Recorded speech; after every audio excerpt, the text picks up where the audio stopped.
Hey, boys and girls. It's time for Uncle Jay Explains the News.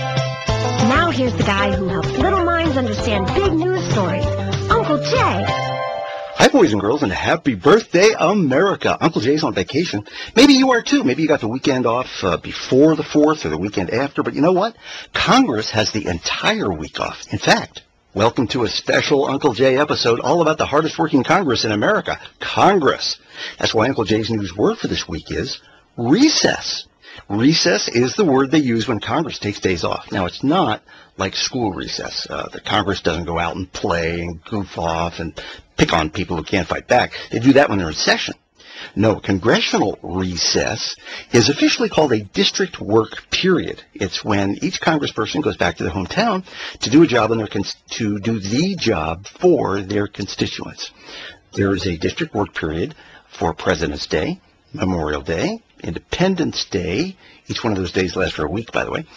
And then there's a 2-week district work period in April. It's around spring break when everybody leaves town, so the Congress people have no choice but to follow their constituents to where they are and work. Now, all those work periods makes them so tired, boys and girls, that they need the whole month of August for just so they can recharge. Actually, that is also called a summer district work period. So actually, that must be the hardest work of all. But the whole rest of the year, they're in Washington, hard at work, Monday through Friday, doing actually just Tuesdays, Wednesdays, and Thursdays, because they need Mondays and Fridays to go back to their hometowns and work with their constituents. It's like having a home office, boys and girls, with all the savings of a home office, if you don't count the flying there and back, which they don't because your parents and Uncle Jay pay for that. And someday you will, too. Oh, and let's not forget those exhausting fact-finding missions. Oh, they're grueling, the incredible amount of facts to be found in places like Hawaii, Cayman Islands.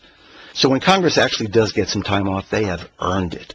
Between Christmas and New Year's, they get to be with their families, and it's actually between Thanksgiving and New Year's when they get to be with their families. It's actually between late October and New Year's. Boys and girls, if you wonder why Congress needs so many days off, maybe it's because they need to rest up for the hard-working year ahead. Because, you know, with over 90% of them getting reelected, they're pretty sure to be stuck in this dead-end job for another term. Well, boys and girls, if you still haven't figured out the difference between work and recess, that could mean you'll be congressional material when you grow up, or especially if you don't. Well, Uncle Jay will be back from his recess next week to explain the news. And until then, remember, a good kid is good news.